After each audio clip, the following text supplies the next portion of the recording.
वक्रतुण्डं महाकायं सूर्यकोटिसमप्रभ निर्विघ्नं कुरु मे देव सर्वकार्येषु सर्वदा।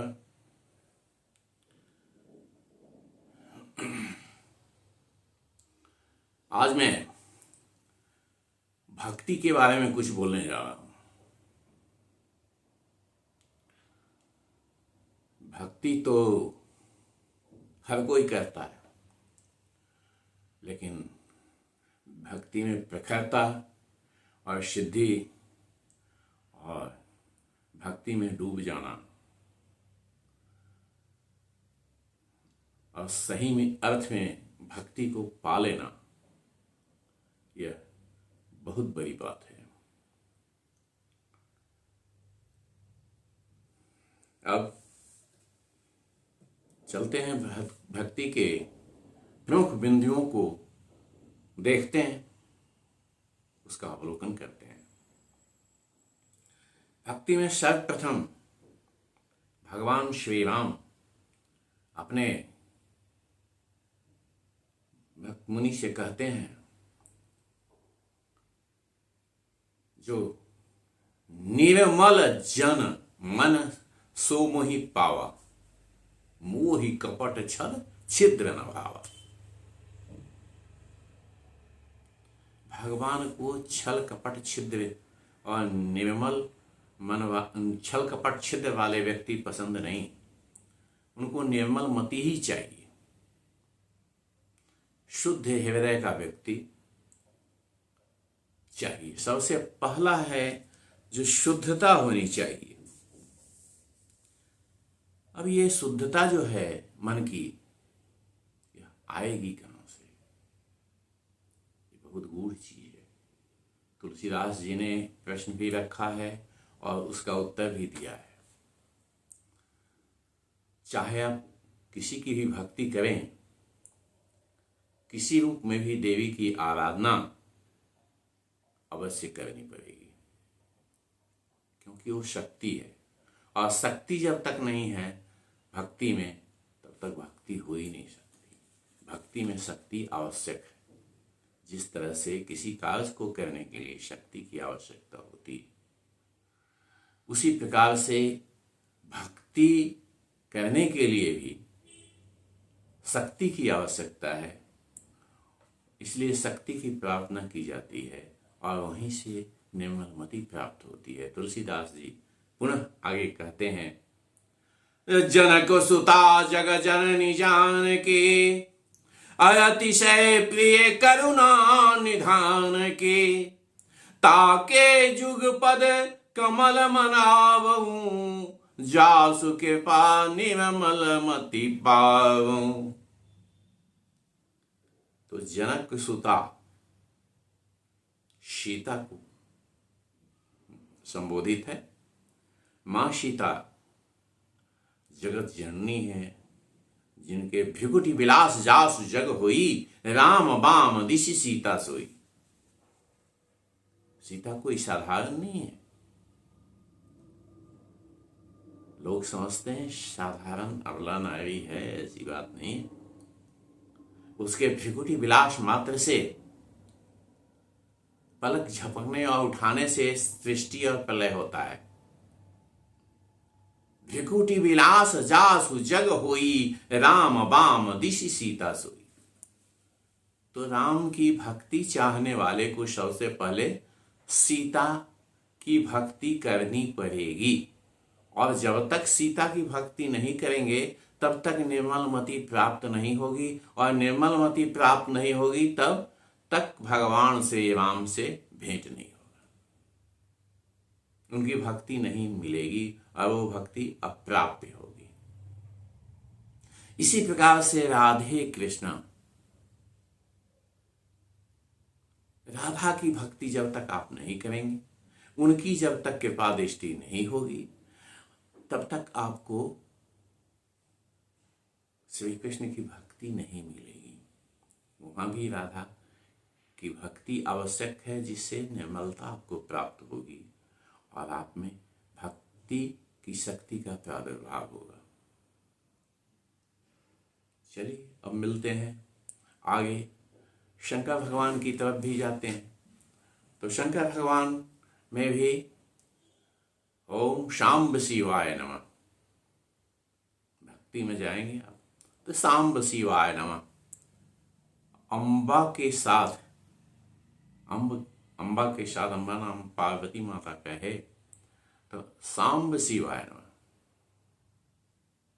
अम्बे की प्रार्थना पहले है, तब शिव जी हैं, और बिना शक्ति के शिव अधूरे हैं, सबके समान।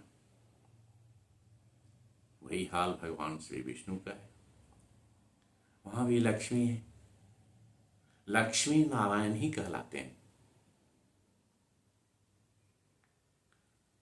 और परमपिता परमेश्वर ब्रह्मा जी भी है। जब तक सरस्वती जी की कृपा नहीं होगी, उनकी भक्ति नहीं मिलेगी, तब तक कहीं भी जाके ब्रह्मदेव प्रसन्न नहीं होंगे।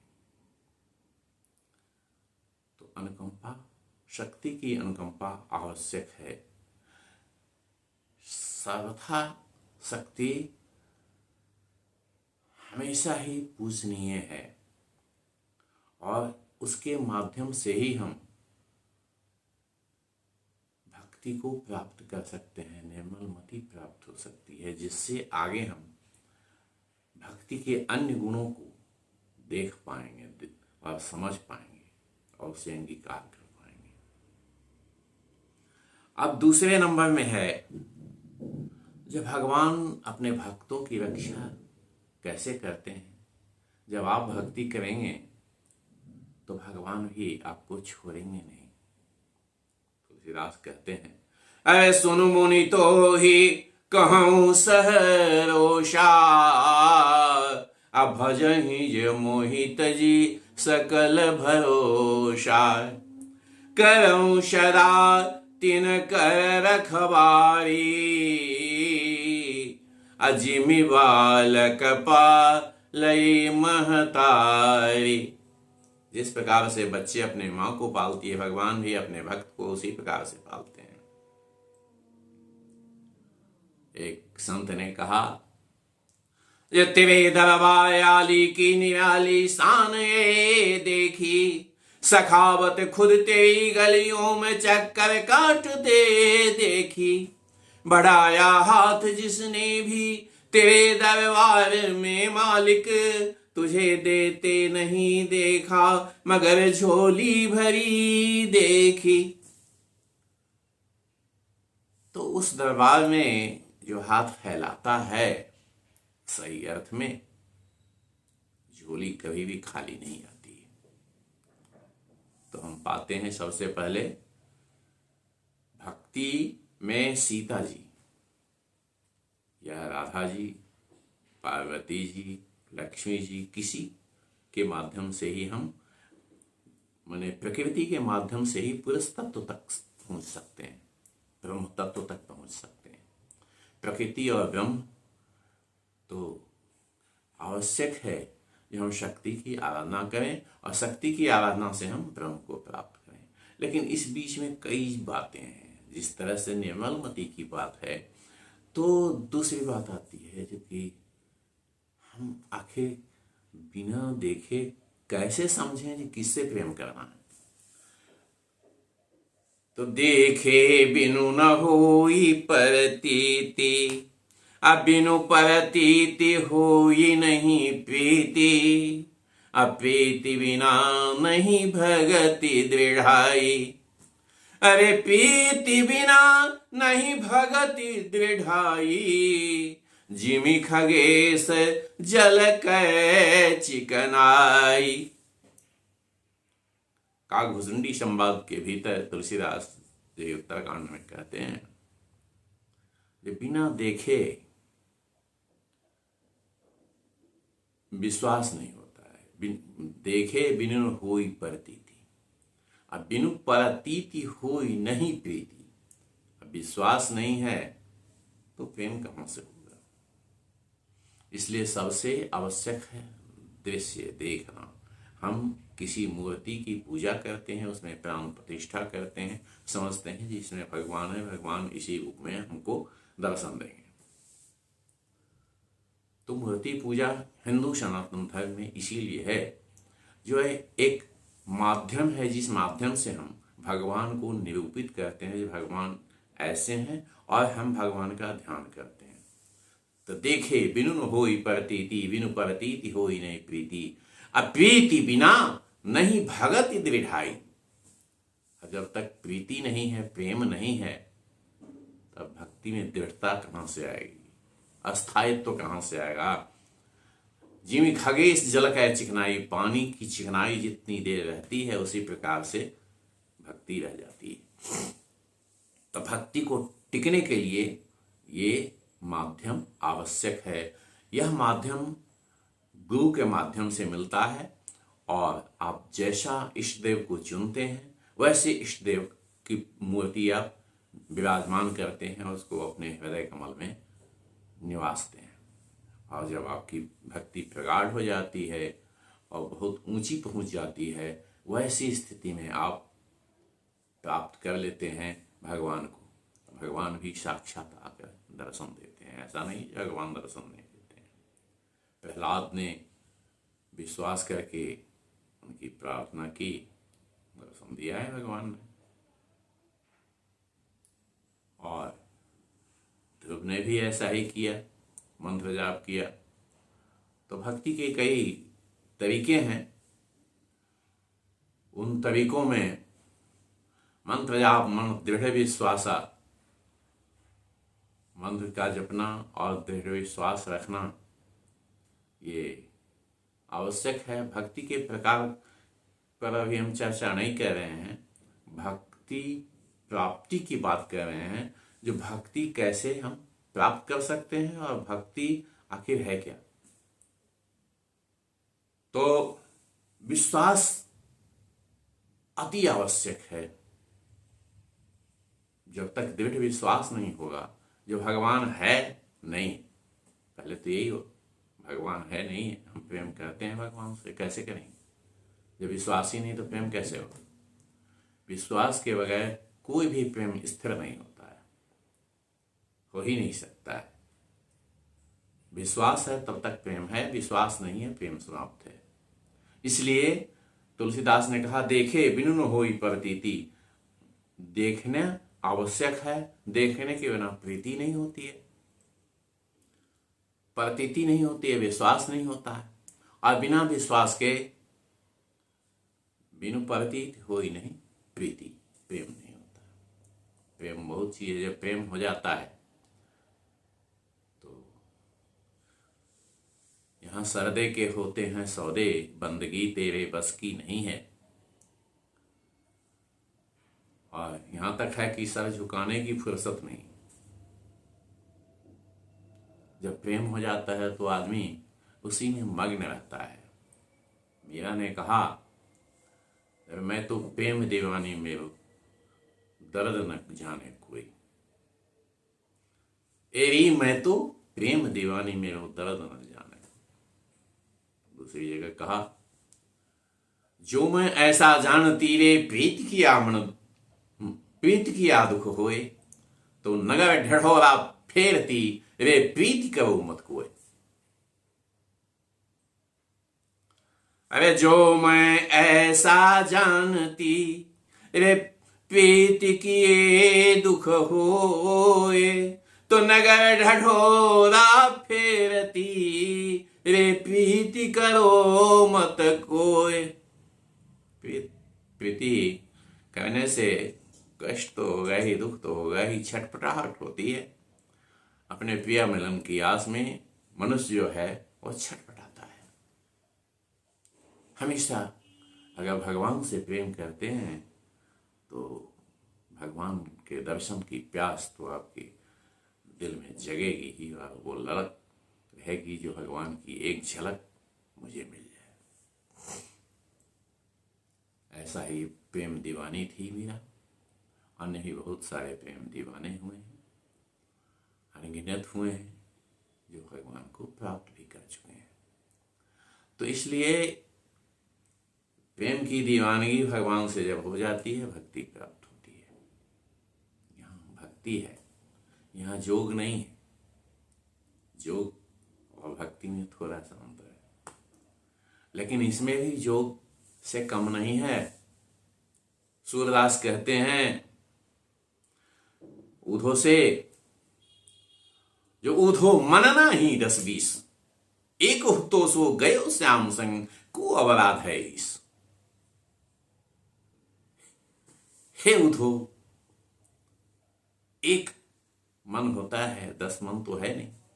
एक हो तो सो गयो श्याम संग, श्याम ने तो, कृष्ण ने तो चुरा कर मेरे मन को अपने पास रख लिया है। मैं तो उसके भक्ति रस में सराबोर हो चुका हूँ और उसके पीछे दीवानी हूँ। मुझे और कुछ तो आता नहीं है, समझ में नहीं आता है। मन ही नहीं है, मन तो उसके पास चला गया। एक हो तो सो गयो श्याम संग, को अपराध है इस। भगवान की भक्ति कौन करेगा? भगवान के बारे में समझाते हैं वो तो अनंत है, अविनाशी है, अखंड है, लेकिन सखियां, ये गोपियां नहीं मानती है। तो प्रेम जब दीवानी हो जाती है और परवान चढ़ जाता है आदमी, तो औरत हो या मर्द हो, कोई भी हो, प्रेम में जब वो डूब जाता है तो सराबोर हो जाता है।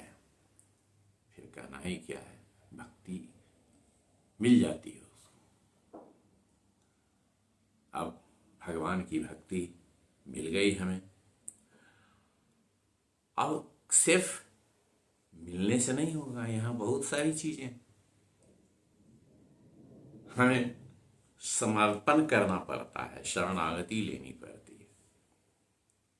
शरणागति का अर्थ क्या है, समर्पण क्या है? जयशंकर प्रसाद ने कहा, समर्पण लो सेवा का सार, मधुरिमा लो अगाध विश्वास।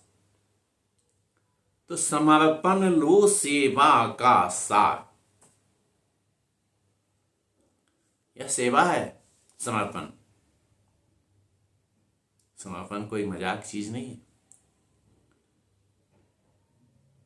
जब हम किसी के आगे अपने आप को समर्पित कर देते हैं तो हर क्षण उसकी आज्ञा पालन का हमको कोशिश करना चाहिए। क्यों? हम तो उसके गुलाम हैं, जो कहेगा वैसा करना पड़ेगा। समर्पण का मतलब यही होता है, उसकी गुलामी।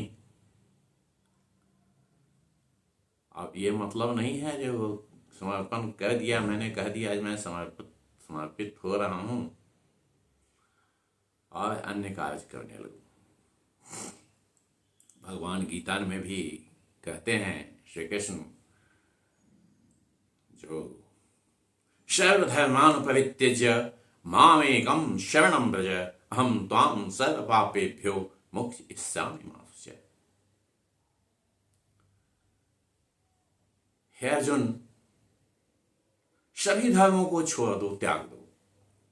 जितने भी तुमको मैंने अभी तक बतलाए हैं, सामग्रियां, बुद्धियां और कर्तव्य पालन और तरीके, उन सबको छोड़ दो तुम। सर्वधर्मान् परित्यज्य, सभी धर्मों को त्याग कर दो। मामेकं शरणं व्रज, एक मेरी शरण में आ जाओ। एक शरणागति से ही क्या होगा? तो तुम्हें मैं शुद्ध कर दूंगा, मोक्षयिष्यामि मा शुचः। सब प्रकार से साफ सुथरा करके ठीक ठाक कर दो। तो यहां है समर्पण, शरणागति। हम लोग कहते हैं जो त्वमेव माता च पिता त्वमेव, त्वमेव बंधुश्च सखा त्वमेव, त्वमेव विद्या च द्रविणं त्वमेव, त्वमेव सर्वं मम देव देव। हमेशा ही हर प्रार्थना में लोग मंदिर में जाते हैं या कोई प्रार्थना करते हैं या पूजा पाठ करते हैं तो हर जगह इसी बात को कहते हैं, जो त्वमेव माता च पिता त्वमेव, तुम ही मेरी माता हो, तुम ही मेरे पिता हो। लेकिन वो भाव नहीं होता। जिस प्रकार से एक बच्चा है माँ के सामने में बचपन में जो भक्ति करता है, दूध के लिए व्याकुल होता है, लालायित होता है, उस प्रेम से पुकारता है, रोता है, चिल्लाता है, वो भक्ति में होना चाहिए, वो प्यास होनी चाहिए मन में, और उतना ही प्रेम होना चाहिए, और उतना ही अवलंब विश्वास भरोसा होना चाहिए जो मैं माँ से दूध प्राप्त करूँगा। चिल्लाता है वो, इसी प्रकार से आपको भी चिल्लाना होगा और अपने को बच्चा समझना होगा। ज्ञानवान मत समझिए, ज्ञानवान हो गए तो फिर तो अब ज्ञानवान हो गए, स्वतः कमाइए, खाइए और जिंदगी जी। तुम्हें वो माता जननी है, वो सब कुछ देने वाली है। तुम्हें वो माता, भगवान सब कुछ तो देता है भगवान, लेकिन हम बड़े होकर अपने को ज्ञानी और महात्मा और विद्वान समझने लगते हैं, धनी और सुसंस्कृत संस्कारी विद्वान समझने लगते हैं। जिनको जो गुण है वो वही समझने लगते हैं। इस दुनिया में कोई भी नहीं है जो समझता है जो मैं मूर्ख हूँ। ये दुनिया की विशेषता है। हर कोई कहता है मैं ही विद्वान, मुझे सब कुछ आता है, मैं किसी से कम थोड़े हूँ।